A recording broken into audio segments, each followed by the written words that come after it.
Hello, welcome to another episode of Phil the Screams podcast. Today's episode will be over the movie She Came from the Woods. This 2023 dark comedy centers around a group of camp counselors who accidentally unleash a curse upon a campground that releases a wrath of a witch.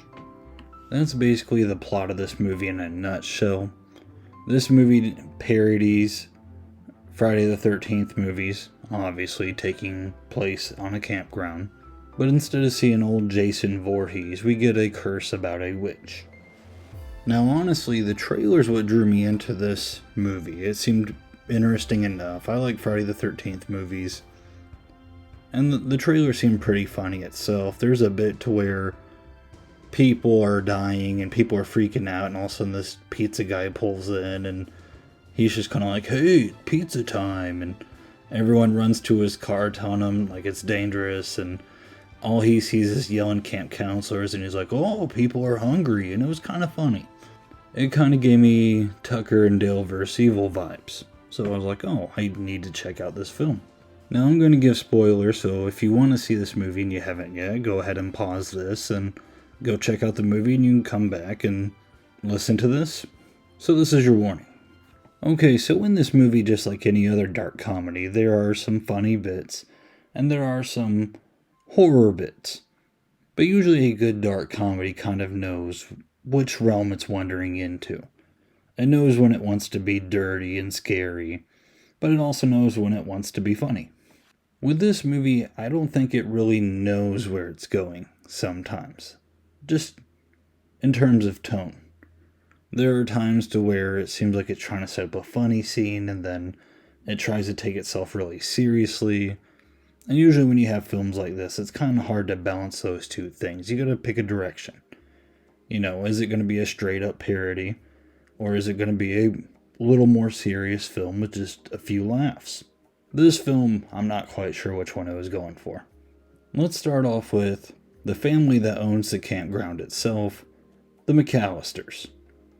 Peter McAllister is a rebellious teenager who has volunteered at this camp for a very long time. His friends work there, his girlfriend works there, his older brother works there, his mom works there, and his grandpa owns it. Peter spends the beginning of this film very interested in hijinks such as drinking or smoking, or just doing pranks in general that aren't very serious. Meanwhile, his brother is a very serious camper at this campground. He's usually scolding his brother, saying, hey, did you even do your job here? And he knows that he didn't. And then Peter kind of gives him a look like, oh, I was going to, I promise. And then he kind of gives the older brother a, you didn't tell mom, right? And then the older brother didn't tell mom, so he's just kind of like, well, you need to pick it up. And Peter's just kind of like, yeah, I will for sure, but he doesn't. That's just Peter. In the beginning, I didn't really care for Peter. I thought his hijinks were a little childish. They were almost just... they were annoying, to say the least. It wasn't funny. His funny bits weren't funny. His pranks weren't funny. You know, him wanting to party all the time. Like, we get it. It's a stereotype of the camp counselor. And that's just what he is. He's not... I don't think he's really anyone's fan favorite. I could be wrong, though. He's just kind of an annoying kid. One interesting thing I think this movie did is usually the Friday the 13th movies, the story or movie always takes place right before the campers come. The campers are never present at the camp when Jason's wreaking havoc. In this movie, it takes place at the end of camp. So the campers are leaving the campground when things go bad. Why is this a big deal? Well, they play a part in the mayhem that happens that night. But there's another factor that I never even considered. While these campers are at this camp, and I mean this movie, you know, dark comedy, it has humor for supposedly adults, right? You know, we're talking drinking, smoking, drugs, and all that stuff. Well, with the campers at this campground, you know, we're talking kids here. And they're trying to put adult humor into this movie, and the way they're trying to do that, they're having these kids say these lines that are supposed to be funny. To me, it almost kind of gave a Disney type feel. Oh, this kid right here, he's really sarcastic. He'll give it right back to the counselors. That's funny. It really wasn't that funny. As the beginning of the film was playing out, I was just kind of thinking to myself, okay, these kids need to go. This is why Friday the 13th never messed with the kids. I mean, unless we're talking about part 6. But I mean, the kids just show up for a little bit. And they're there for suspenseful moments, right? I mean, there's a little bit where the two kids are talking and they're just like, I don't know, we're dead meat. Which, it's an alright scene. It's kind of funny. Some people hate it. But I think it's okay. Because it's in a very, very small dose. These kids are talking way too much in the beginning of this film. Again, it felt like a little Disney movie. Luckily, I get my wish. The older brother, McAllister, takes a bus and he's driving these campers home. The rest of the counselors, they have the rest of the night free. They can just take it easy. Well, good old Peter McAllister, he decides to, I think it's a drug he wants other counselors to take, but in order to do this or whatever he wanted to do, I mean, of course, he's telling scary stories in very fashion of Friday the 13th of how there's a witch and it's a myth, and he tries to scare the other counselors, but then he has all the counselors prick their finger because he says they can never get the witch to come out and maybe this will work.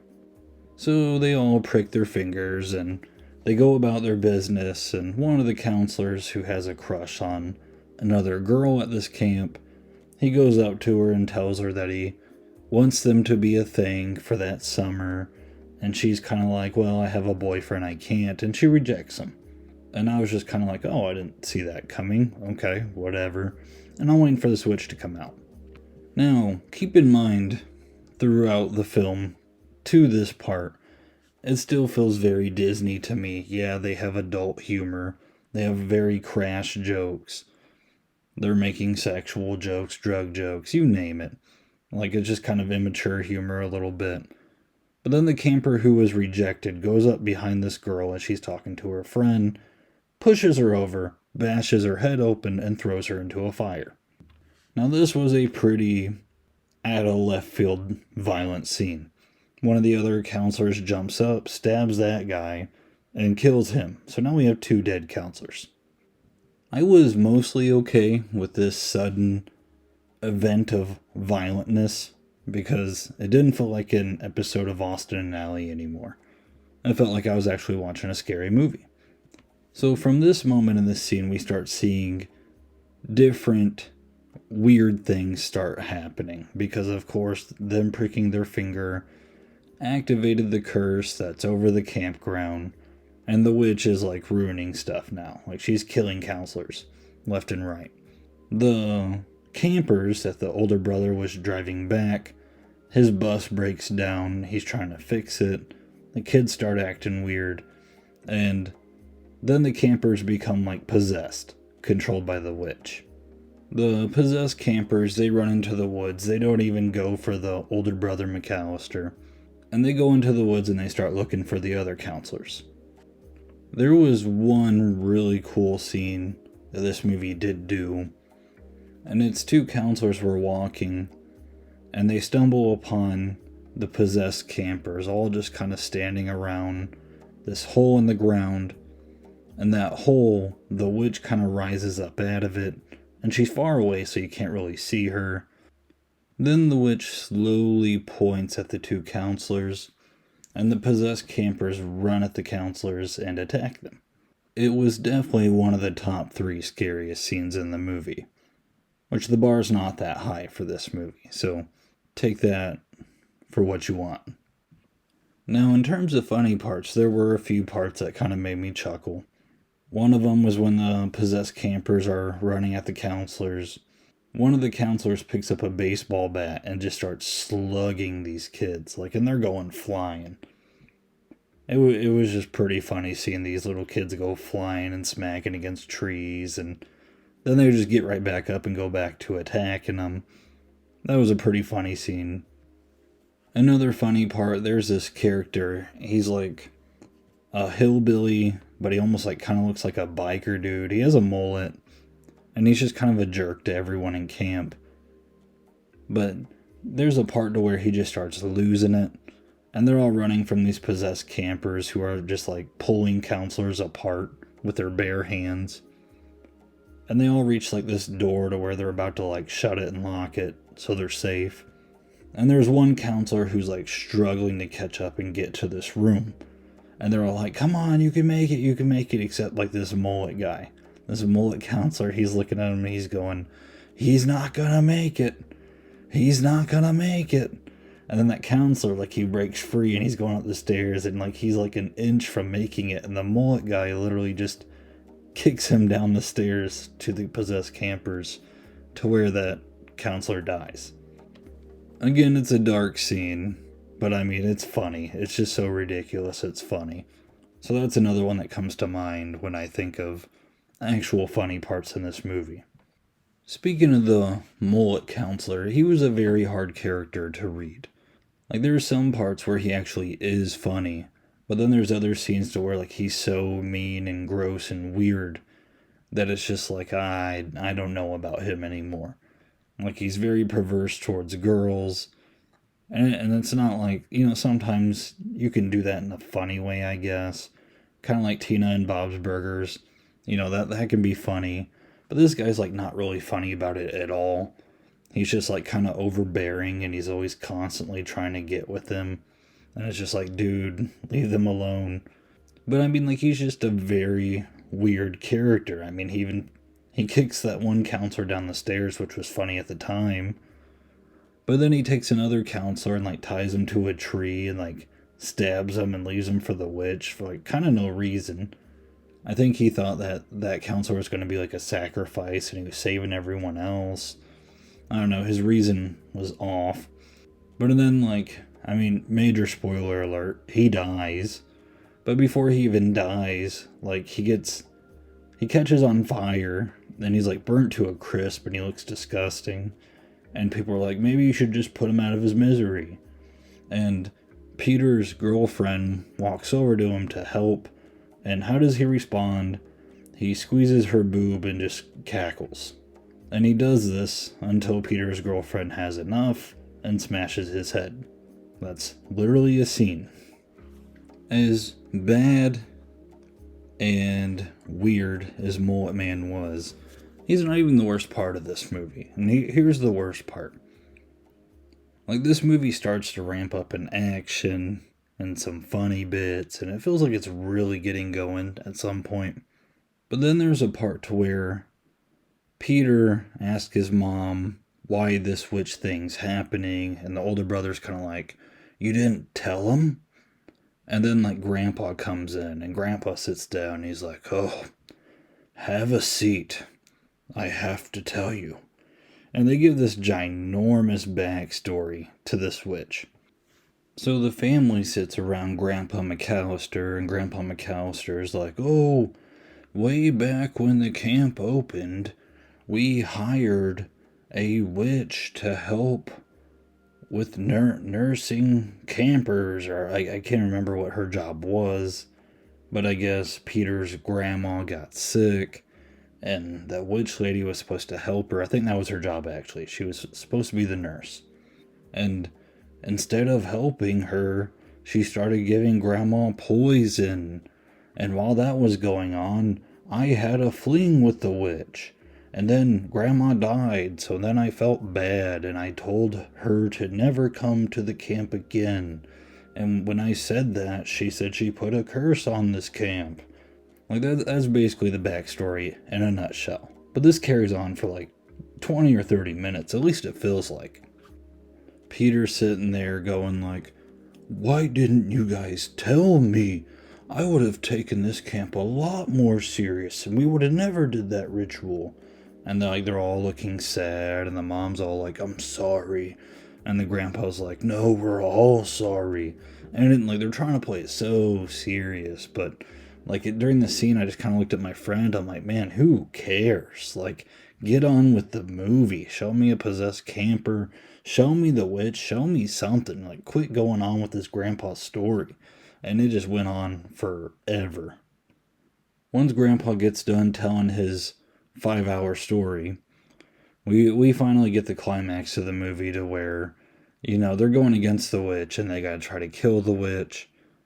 One thing that they did that I thought was actually kind of cool is, you're kind of convinced Peter is like the main character of the movie, but then they kill him before the final act.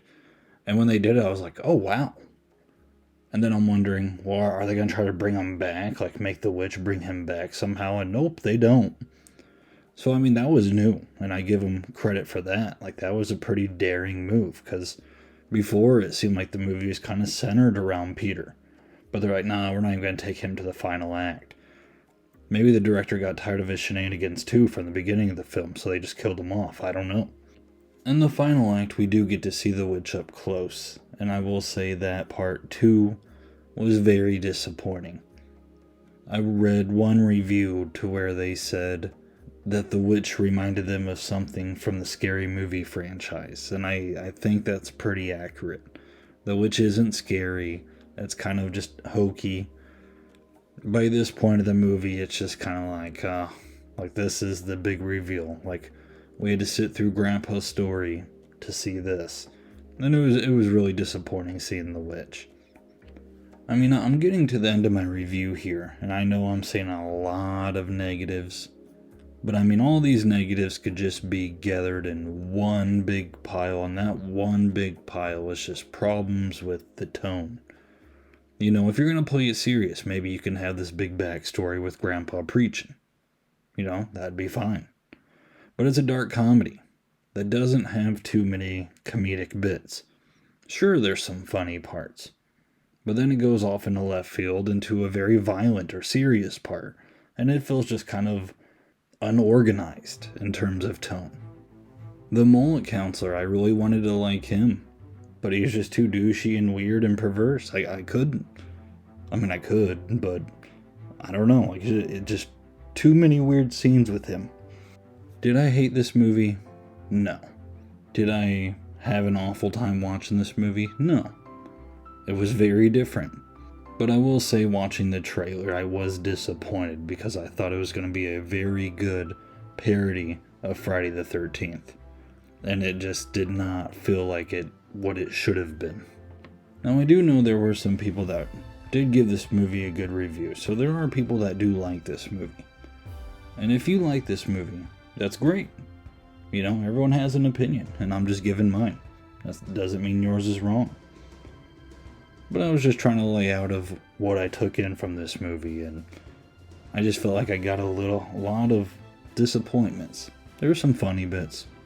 There's a few spooky bits. But overall, I felt like it should have been more. I can't lie though. This movie did kind of get me in the spirit of, it kind of makes me want to watch some Friday the 13th movies. Maybe we'll do some reviews of those movies soon. That would be fun. Well, I hope you enjoyed listening to this review. If you did, feel free to subscribe and like this episode. That always helps out tremendously. And until next time.